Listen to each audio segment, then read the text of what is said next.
La Facultad de Contaduría y Ciencias Administrativas de la Universidad Michoacana de San Nicolás de Hidalgo y el Colegio de Contadores Públicos de Michoacán les da la más cordial bienvenida a esta segunda conferencia de la segunda semana de la Contaduría Pública que estamos celebrando en el marco del 52 aniversario de la fundación de nuestra facultad. El tema de esta tarde es un tema que se denomina esquemas contables. ¿Cuál es tu opinión? Y tenemos como conferencistas en esta ocasión a 3 consejeros del Colegio de Contadores Públicos de Michoacán. Me voy a permitir leer una muy breve currícula de quiénes son estos profesionales de la contaduría y maestros universitarios también que nos acompañan el día de hoy. Tenemos al contador público certificado Alberto Alvarado Laris. Él es el vicepresidente del Colegio de Contadores Públicos de Michoacán, egresado de la Universidad Vasco de Quiroga. Tiene maestría en Administración por la Universidad de Guanajuato, maestría en Impuestos por el Instituto de Especialización para Ejecutivos, es doctorante en Administración por la Universidad de Celaya y profesional independiente en la firma Alvarado Laris SC. Bienvenido, contador, muchas gracias.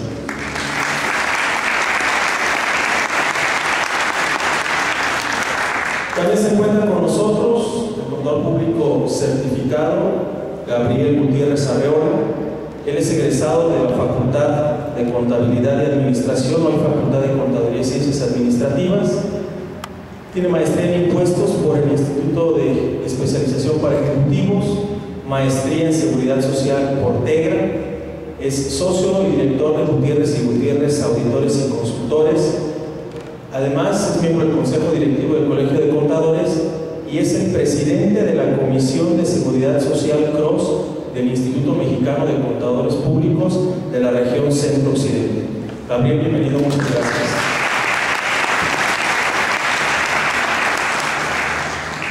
También está con nosotros el contador público certificado Juan Ignacio Oros Guerrero.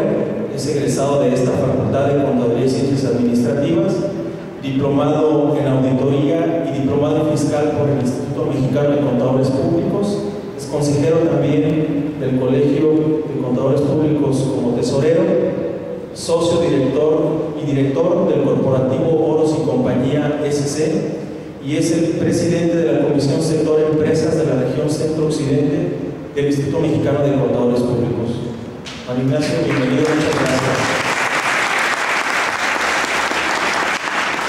Pues bien, aprovechen que tenemos aquí a los contadores, escuchémoslos con atención y al final tendremos una sesión de preguntas y respuestas, y si ustedes lo consideran tener a bien, en cualquier momento que alguien quisiera hacer algún comentario o una pregunta, levante su mano y le acercamos el micrófono. Bienvenidos, muchachos, disfruten, esto es para ustedes, aprovechenlo y felicidades por estar aquí. Muchas gracias, adelante con todo.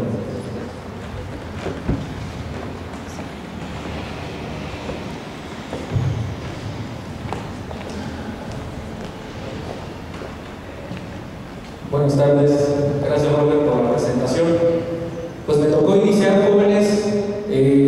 Fíjense que cuando nos invitaron por parte del Colegio de Contadores y de aquí de la Facultad de Contaduría, a mis compañeros y a un servidor, para hablar con ustedes de este tema, nos entusiasmó muchísimo porque vamos a tener oportunidad de platicar con ustedes y de una vez por todas hacerles entender que el ser contador público no solamente es un gestor de pago de impuestos, es una persona que va cada fin de mes a recoger papelería y hacer algunos registros en un sistema, en un despacho, pero que no sabemos ni por qué ni para qué estamos haciendo esto, ni cuál es la utilidad que no solamente nosotros, sino el dueño de ese negocio, de esa información, le va a dar a eso, a ese trabajo que nosotros estamos desarrollando, ¿sí? Entonces, nuestro tema se llama esquemas contables. ¿Cuál es tu punto de vista? Y vamos a hablarles de 3 vertientes de nuestra contabilidad, como es la contabilidad financiera, la contabilidad administrativa y la contabilidad fiscal. No son 3 contabilidades diferentes, son 3 puntos de vista de ver nuestra contabilidad. Esperemos que esto sea de su como bien lo decía el contador Roberto, en el momento que ustedes tengan una duda, con toda confianza, háganla y con mucho gusto les daremos respuesta. Así es que esperemos ser muy participativos. Bien, vamos avanzando con esto.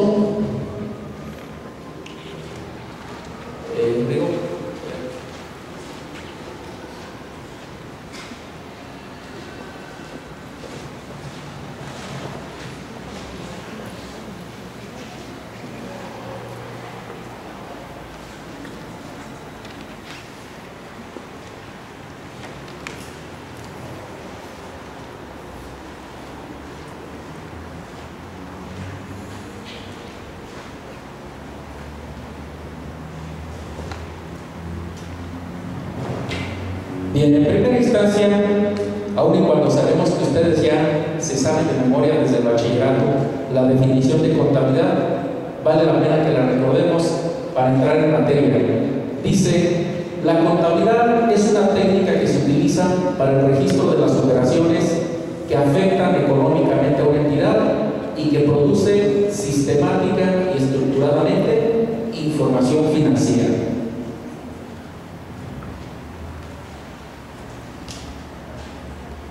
Para comenzar con nuestro tema, vamos a hacer un poquito de historia. Posiblemente ustedes, su vida de estudiantes, no sé si a alguno ya les tocó hablar de los principios de contabilidad generalmente aceptados.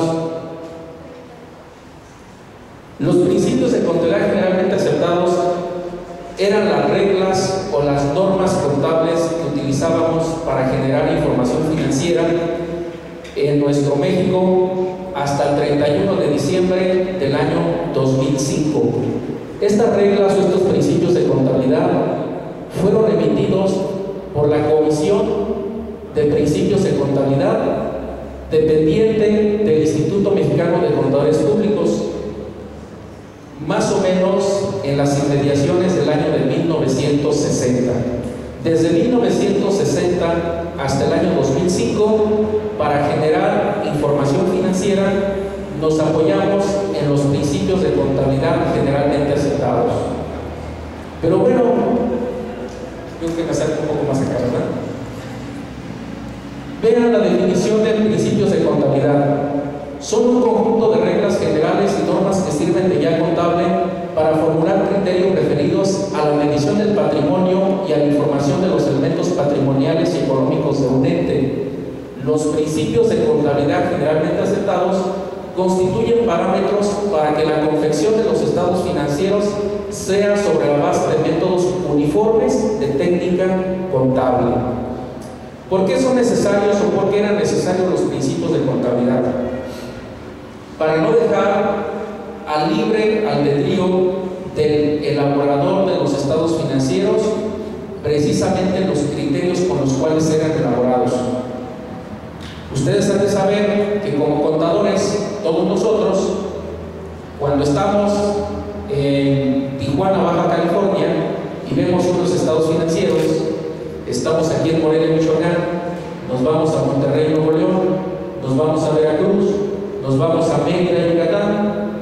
La información financiera que vemos en cada una de estas ciudades tiene que ser elaborada exactamente bajo los mismos criterios y parámetros. Por eso, la razón de existencia en su momento de los principios de contabilidad generalmente aceptados. Insisto, se establecieron en nuestro país a mediados de los años 60 y los utilizamos hasta el 31 de diciembre del año 2005. Sin embargo, nuestra profesión también ha evolucionado y sabemos que hoy en día,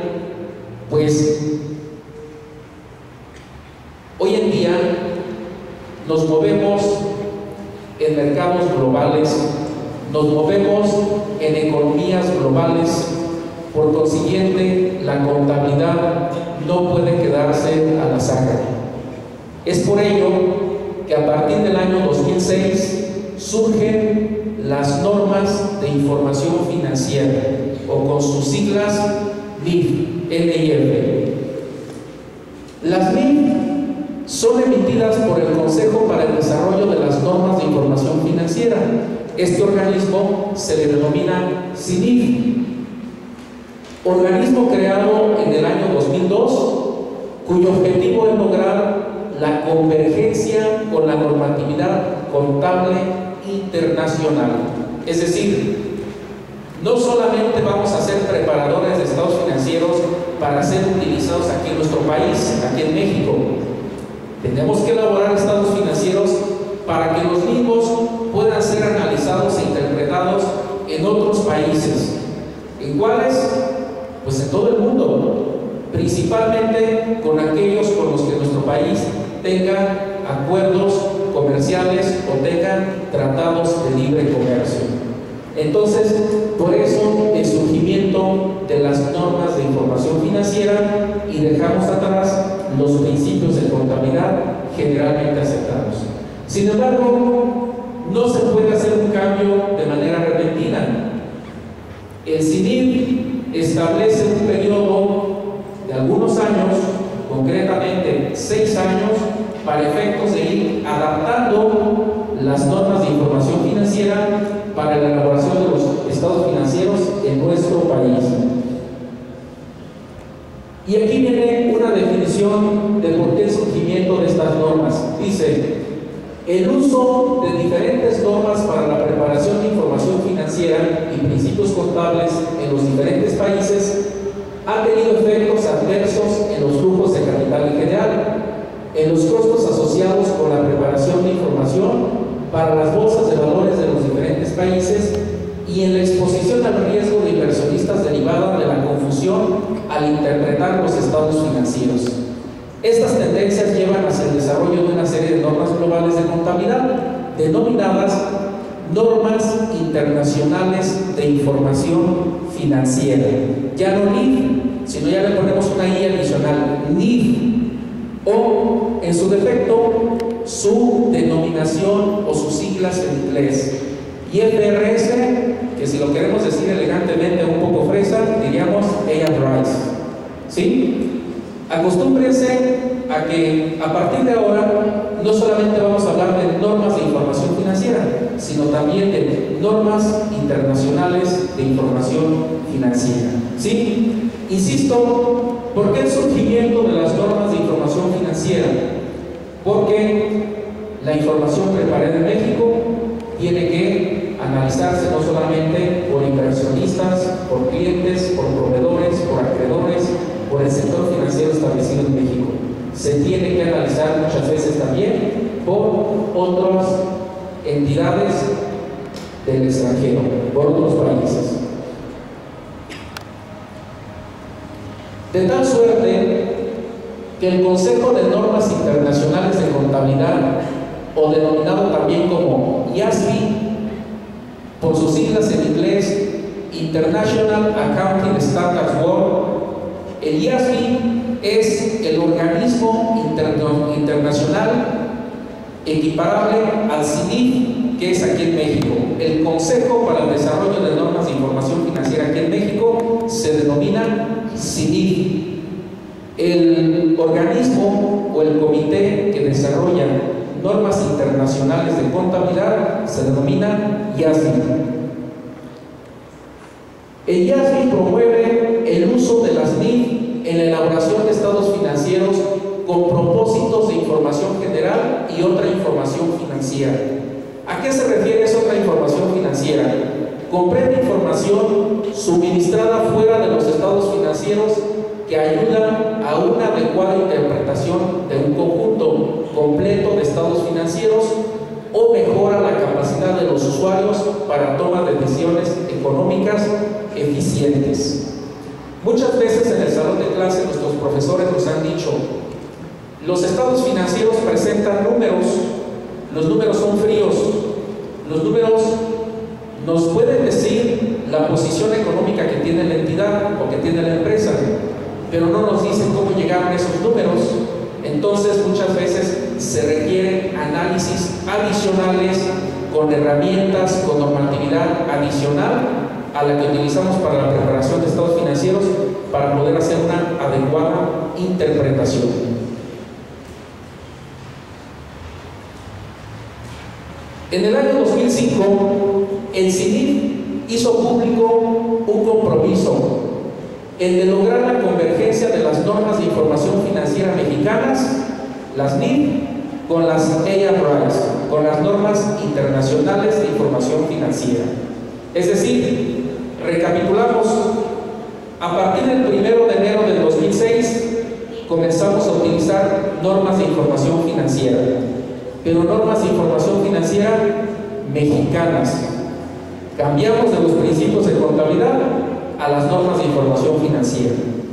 Pero estamos en un mercado global, estamos en economías globales.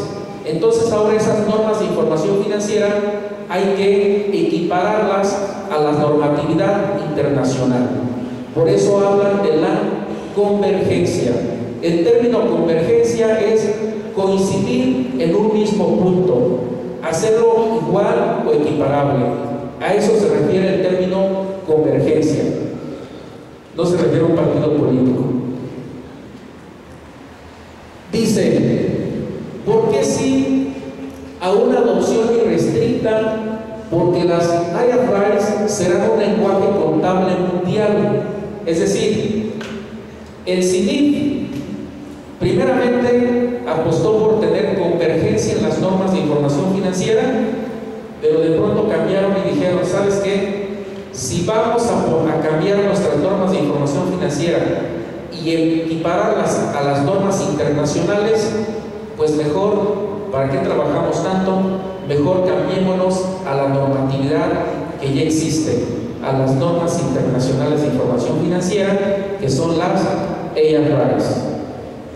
Pero sin embargo, y se hace este cuestionamiento, debemos de tener una adopción irrestricta para que la información financiera sea comparable a través de las fronteras. Es decir, los estados financieros que preparemos aquí en México los puedan analizar e interpretar sin ningún problema en cualquier otro país. Segundo, evitar conciliaciones de diferencias. Tercero, evitar costos de emisión de información financiera para cotizar en el extranjero, porque habitualmente quienes requieren esa conversión son empresas públicas, empresas que cotizan en bolsas de valores. Para no afectar la confiabilidad de la información financiera, también por eso se recomienda una adopción irrestricta.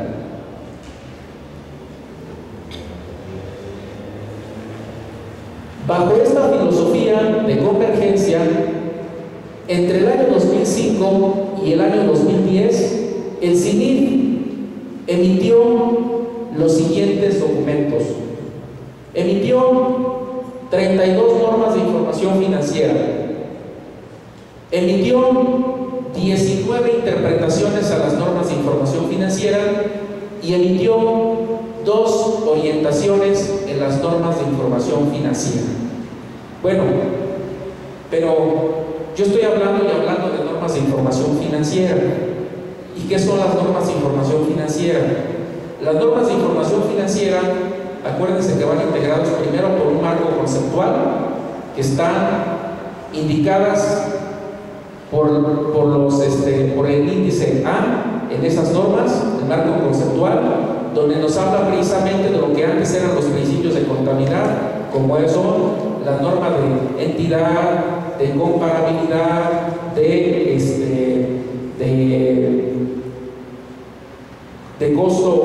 costo histórico, etc.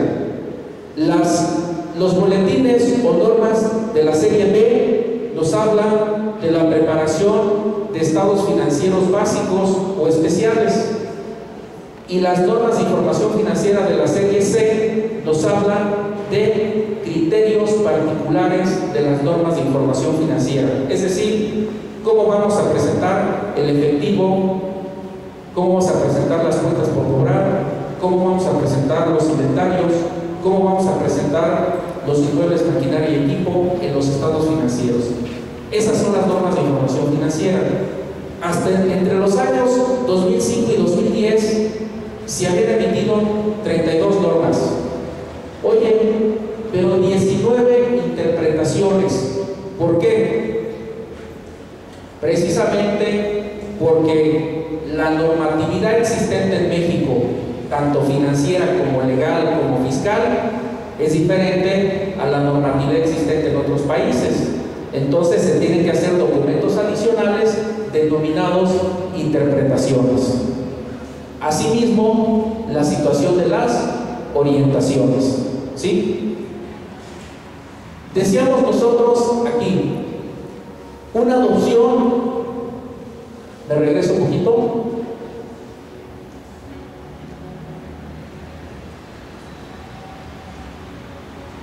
una adopción irrestricta de las normas de información financiera. ¿A qué se refiere la adopción irrestricta? A que nos ubiquemos en las normas de información financiera internacionales de manera absoluta, de manera total. Irrestricta quiere decir absoluta, sin condiciones, ¿sí? Eso es el término irrestricto. Pero sin embargo, el CINIF lo analiza y dice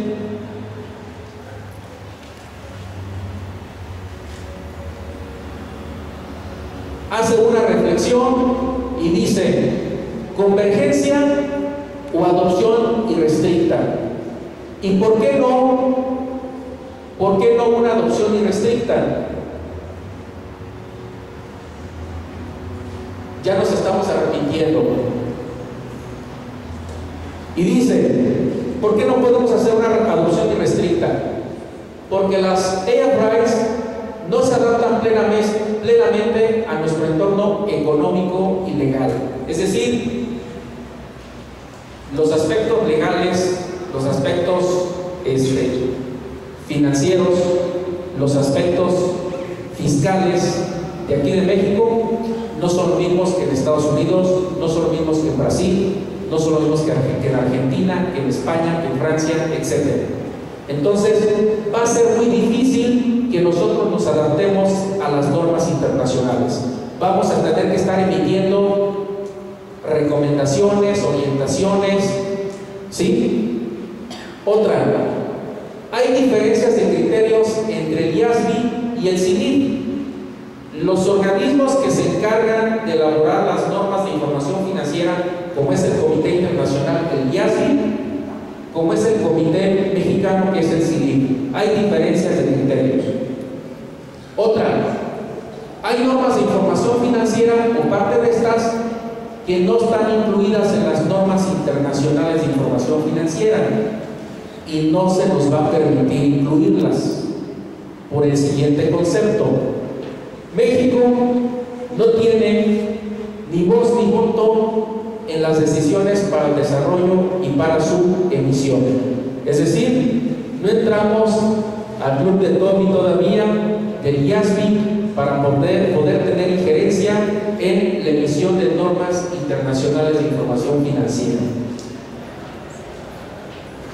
Por lo tanto, el CINIF concluye con lo siguiente: las EIFRAs deben adoptarse para empresas cotizadas en la Bolsa Mexicana de Valores, es decir, solamente en empresas públicas. Pero el resto, y lo recalcamos aquí, el resto de las demás entidades deberán seguir utilizando normas de información financiera locales, es decir, las que se generaron a partir del 1 de enero del 2006 a la fecha.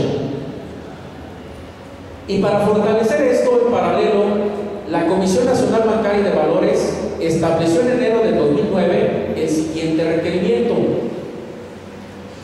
En el año 2012, las empresas que cotizan en la Bolsa Mexicana de Valores deben adoptar las EIFRAs para emitir sus estados financieros, pero no se aplica para instituciones financieras aseguradoras y afianzadoras. Es decir, el CINIF seguirá emitiendo normas de información financiera para el resto de las empresas en México. ¿Cuáles? Las empresas privadas que no cotizan en bolsa, las empresas financieras que coticen o no en bolsa, es decir, los bancos, todos los bancos, las empresas aseguradoras y afianzadoras que coticen o que no coticen en bolsa. Las normas de información financiera seguirán en el camino de la convergencia con las IFRS, pero no adoptarán una forma irrestricta. Es decir, vamos a seguir evolucionando en nuestras normas de información financiera, porque los mercados globales nos lo exigen, pero ya no va a ser una obsesión para el CINIP el hecho de que la normatividad mexicana se adapte a la normatividad internacional cuando las empresas que presenten información financiera no sean empresas públicas, es decir, no sean empresas que coticen en bolsa. Por lo tanto, el esquema normativo en México para 2012 queda de la siguiente manera. Entidades. Sabemos que desde la perspectiva de normas de información financiera, las entidades son las empresas. Las empresas listadas en Bolsa Mexicana de Valores. Su normatividad para 2012 debe estar en función a las IFRS, en función a las normas internacionales de información financiera. Para las privadas que no cotizan en la Bolsa Mexicana de Valores, van a adoptar las normas de información financiera locales.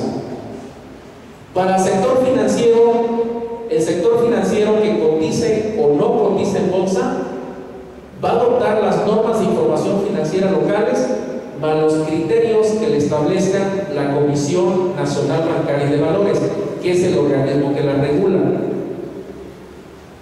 El sector asegurador y afianzador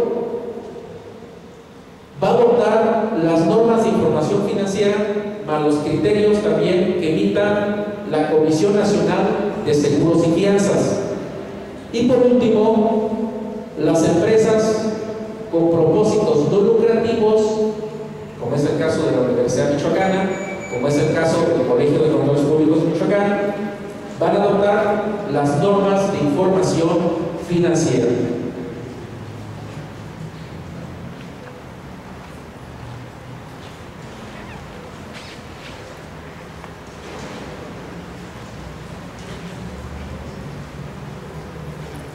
¿Hasta aquí?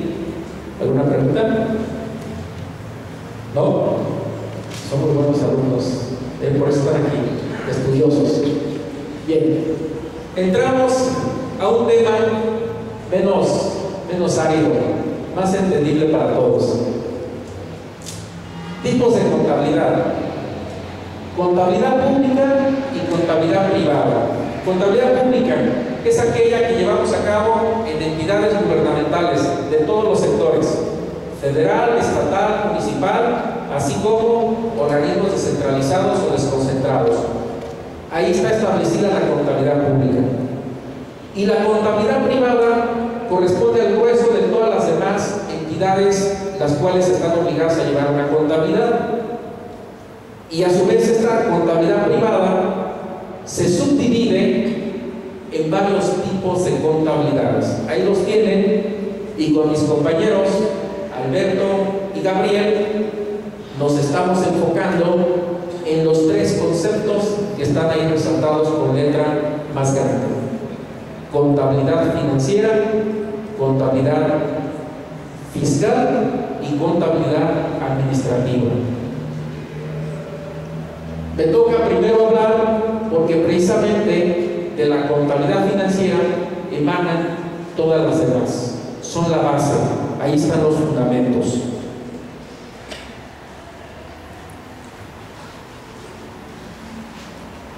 Nos gusta mucho esta definición de contabilidad y van a ver cómo comenzamos a cambiar el enfoque que tenemos de la contabilidad financiera.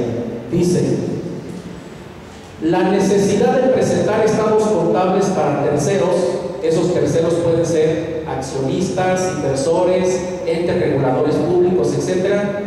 Y la necesidad de que la información presentada a terceros sea uniforme hizo que la contabilidad se volcara a la confección de los estados contables para terceros y no tanto para colaborar en la confección de información para la gestión empresarial. Es decir, los estados financieros están diseñados para que la presentemos a terceras personas, pero no para que la utilicemos muchas veces en un beneficio interno para la empresa. Y es precisamente el tema del que se van a centrar mis compañeros en esos aspectos. En la actualidad, debido a las facilidades existentes como consecuencia de los grandes avances informáticos, tanto la información para terceros como la información para la toma de decisiones internas de la empresa debe salir de un sistema contable único e integrado. Por aquí como que nos queda la idea de que podemos generar diferentes tipos de información, y es cierto, pero es diferentes tipos de información, pero información emanada de un solo, ¿cómo les dijera? De una sola empresa. No pensemos en lo que muchas veces en la práctica, no sé, aquí en México lo leemos en los libros, donde hay empresas que llevan una doble contabilidad. No es el caso, es una contabilidad nada más, y como contadores debemos recomendar que se lleve una sola contabilidad, pero esa contabilidad la podemos diseñar para diferentes usos.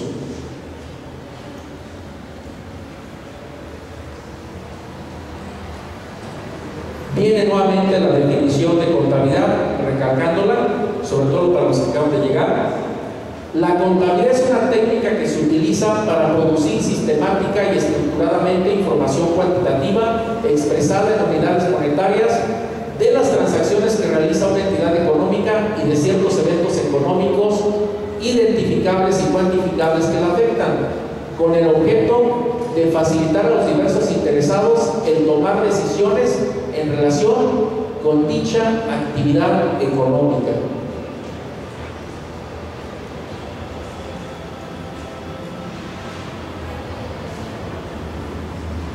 La contabilidad fiscal nos va a hablar nuestro compañero Gabriel, la contabilidad administrativa nos va a hablar nuestro compañero Alberto. Por lo tanto, saltamos esos dos aspectos. Y para que nosotros presentemos información a terceros, tenemos que partir de estados financieros básicos, que todos ustedes ya los conocen, que son el estado de resultados. El estado de resultados que emana de la norma de información financiera B3. El estado de situación financiera o balance general que emana de la norma de información financiera B6. El estado de variaciones en las cuentas de capital contable que emana de la norma de información financiera NIF B4. Y el estado de flujos de efectivo que emana de la norma de información financiera B2. En esos boletines están las reglas y la normatividad para elaborar esos estados financieros. Los estados financieros siempre deben presentarse en forma comparativa, reportando primero el ejercicio más reciente comparado con el ejercicio inmediato anterior. Esa es una recomendación o una característica cualitativa primaria que se establece en la norma de información financiera A4, que habla precisamente de la comparabilidad de la información financiera. La información debe ser comparable para que pueda ser analizada adecuadamente.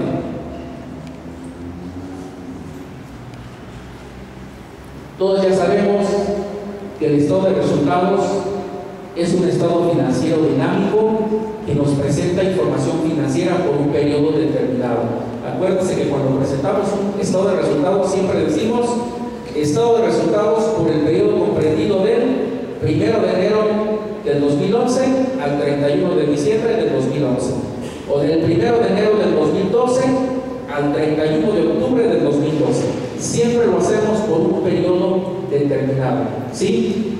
Y este estado financiero nos muestra ordenada y detalladamente la forma de cómo se obtuvo el resultado del ejercicio durante un periodo determinado. Luego viene el estado de situación financiera o El estado de situación financiera o balance general nos muestra la posición financiera de una empresa a una fecha determinada y nos muestra cuánto tiene la empresa en valor en sus activos, cuánto tiene sus pasivos y cuánto tiene su capital contable.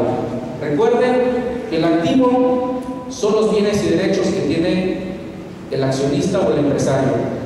Los pasivos son las deudas que tenemos con terceros y el capital contable representa el valor residual del estado de situación financiera, es decir, lo que pertenece a los socios o accionistas de esa empresa.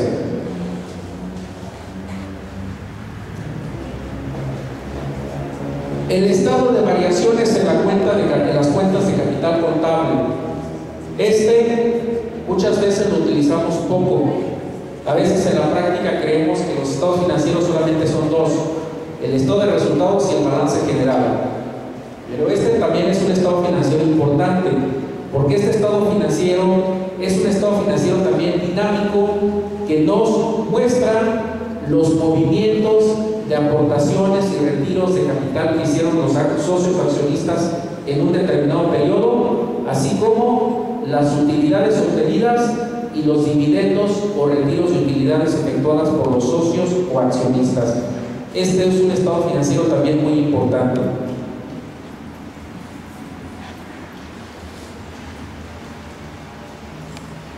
Luego viene otro, que es el estado de flujos de efectivo. El estado de flujos de efectivo, fíjense que en la práctica en la escuela, yo les he comentado a los muchachos, a los alumnos, que con este estado financiero es con el cual de una manera más fácil le puedo demostrar al empresario qué hace con su dinero. Porque muchas veces llegamos nosotros hasta nos bañamos, nos peinamos, nos afeitamos, llegamos con el empresario para dar la buena noticia que en este mes ganó, que tuvo utilidad. Le decimos: ¿sabe qué, señor? Usted tiene en este mes una utilidad de $1,000,000 de pesos. Y en lugar de alegrarse al empresario, se enoja y dice: oye, contador, ¿me quieres tomar el pelo o qué? Porque yo lo único que veo es que mi cuenta bancaria solamente tiene $10,000 pesos. ¿Dónde está el millón que tú dices? Te equivocaste. Le pusiste 2 ceros más al estado de resultados. ¿Sí? El estado de flujos de efectivo nos muestra los movimientos de flujos efectivo y sus equivalentes en un periodo. Y entonces, en este estado financiero, yo puedo demostrarle al empresario qué hace con su dinero. ¿Sí? Y ahí le puedes decir: ¿sabe qué, señor? Ese $1,000,000 de pesos no lo tiene en su banco porque lo tiene en una camioneta Homer afuera de su oficina que le costó $900,000 pesos. Cuando vemos el renglón de inversión, ahí vemos que aplicamos a inversiones $900,000 pesos. Y es la mejor manera de demostrarle al empresario dónde está el efectivo que dice el estado de resultados que tiene, pero que en su cuenta bancaria, en el estado de situación financiera, no se refleja. Entonces, este estado financiero es muy importante para toma de decisiones, aunado a otras herramientas de finanzas que debemos de utilizar, como son las razones financieras.